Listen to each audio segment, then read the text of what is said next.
देखिए, सम functions and there graphs, कुछ प्रमुख फलन के बारे में जानेंगे और उसके ग्राफ। तो सबसे पहले कांस्टेंट फंक्शन यानी अचर फलन क्या होता है, इसे हम लोग समझने का प्रयास करते हैं। मान लिया जाए कि ए कोई सेट है और बी कोई दूसरा सेट है। मान लिया जाए इसमें A B C D E member हो और इसमें मेंबर केवल 2 हो, 1 2 से, बी 2 से, सी भी 2 से, डी भी 2 से और ई भी 2 से। तो यहाँ देख रहे हैं कि जो फंक्शन है ये फंक्शन है बिल्कुल। तो कहेंगे कि हाँ, each element of A associated with a unique element of B. तो ये यूनिक एलिमेंट ऑफ बी क्या हुआ? तो each element of A associated with a unique element of B, यानी ये फंक्शन है तो function of A to B.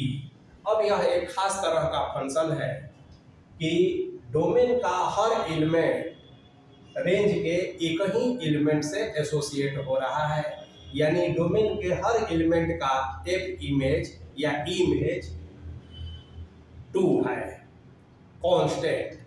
अब 2 के जगह पर 3, 4, 5, 6 कुछ भी हो सकता है। तो यहाँ यदि हम लिखना चाहें तो F A is equal to 2, F B is equal to 2, F C is equal to 2, F D is equal to 2 and F E is equal to 2। हर एक एलिमेंट का इमेज कांस्टेंट हो रहा है, इसीलिए इसको कांस्टेंट फंक्शन कहा जाता है। अब 2 के जगह पर कुछ भी हो सकता है। तो मान लिया जाए कि यहाँ डोमेन है, यहाँ जो है इसका रेंज है। डोमेन में x कोई भी इंडिपेंडेंट एलिमेंट या मेंबर आप ले सकते हैं और यहाँ पर एक कोई कांस्टेंट, यह एक फिक्स रियल कांस्टेंट है, फिक्स रियल नंबर है, इसको c मान लिया जाए। c कभी 2, 3, 4 हो सकता है, -2, -3, -4 हो सकता है। तो यदि x जो है c से एसोसिएट हो तो इसको हम लोग लिखते हैं कि fx is equal to c। तो यानी ये फंक्शन a टू b तो है ही, तो function of a to b यह एक कांस्टेंट फंक्शन कहलाएगा। कब? तो यदि fx is equal to c हो। अब इस बात को हम लोग कैसे डिफाइन करेंगे? तो इसको हम इस तरह से डिफाइन कर सकते हैं कि the function f a to b, और a टू b को हम कह सकते हैं ऐसा R function real to real. ये भी कहिए ए बी यहाँ रियल का कोई सबसेट है। तो ये फंक्शन f डिफाइंड बाई कैसे? तो fx is equal to c। For और ये भी लेकर कट कर देगा, इसको कहते हैं फॉर और, है ना?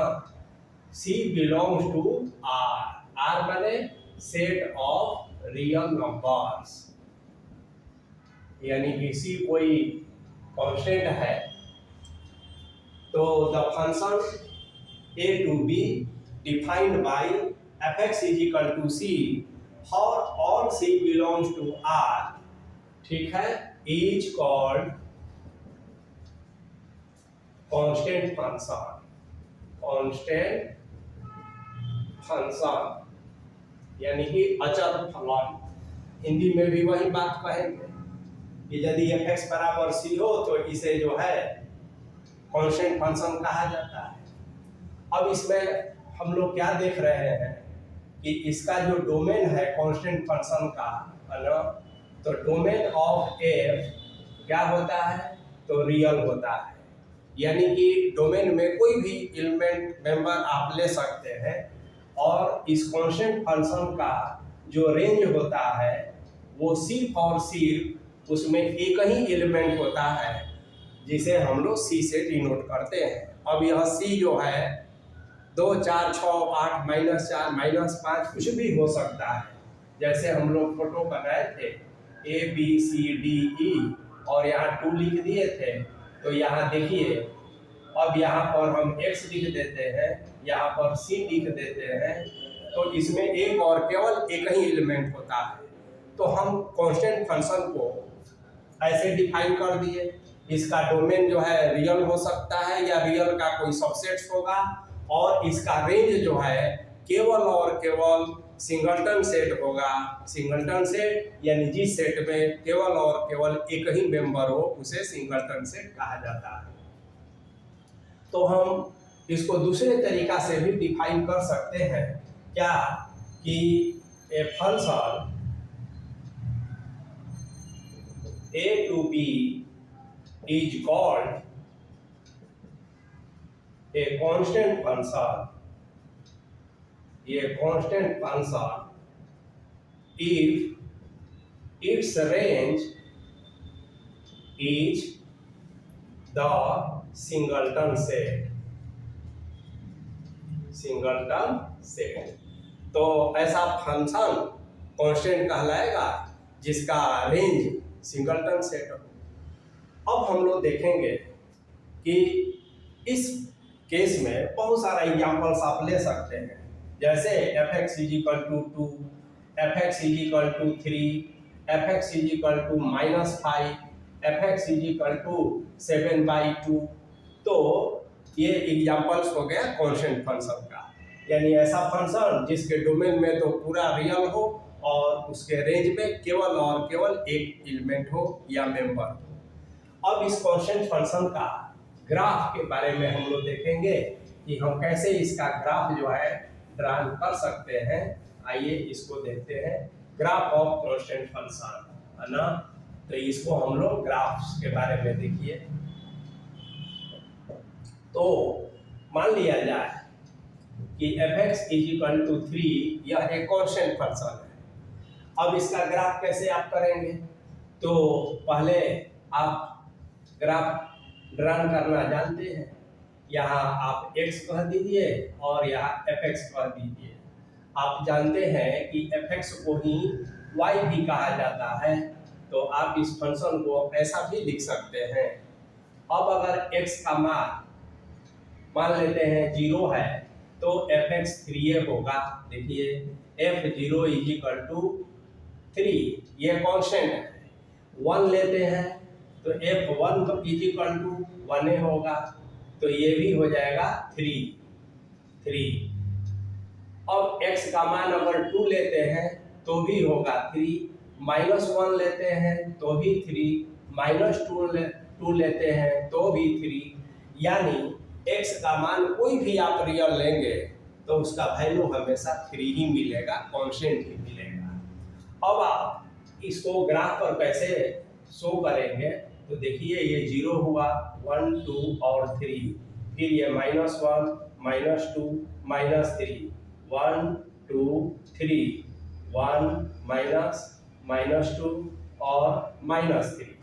अब अगर x जब 0 हो तो fx इस पर हम लेंगे x पर, x एक्सिस को, और इस पर लेंगे हम fx यानी कि y को, y एक्सिस पर y को।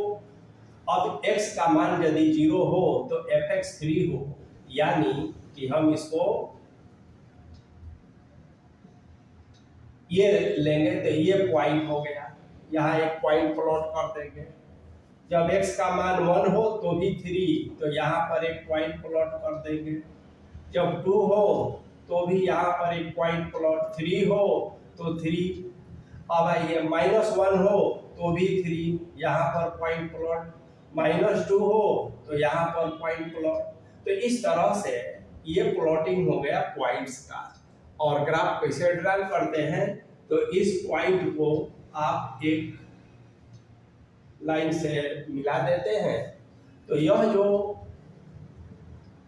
ग्राफ हुआ ये बताता है कि fx = 3, यानी और भी इसकी विशेषता है। कांस्टेंट फंक्शन का जो ग्राफ है वो एक्स एक्सिस के पैरेलल होता है। तो ये तय हो गया। तो graph of parallel to X axis, पहली बात कि जो कांस्टेंट फंक्शन का ग्राफ है वो एक्स एक्सिस के पैरेलल है, और fx = 3 का मतलब कि यह एक कांस्टेंट फंक्शन है जो एक्स एक्सिस से 3 यूनिट अबव है, 3 यूनिट ऊपर है। अगर 4 रहता तो 4 यूनिट ऊपर कहा जाता। अब अगर मान लिया जाए कि इसी में हम कह दें कि fx = -3, तो -3 इधर आएगा तो हमारा ग्राफ जो है इस तरह से जाएगा, और इसको हम लोग कहेंगे fx = -3। तो जो नेगेटिव होगा वो बिलो द एक्स एक्सिस, और जो पॉजिटिव होगा अबव द एक्स एक्सिस।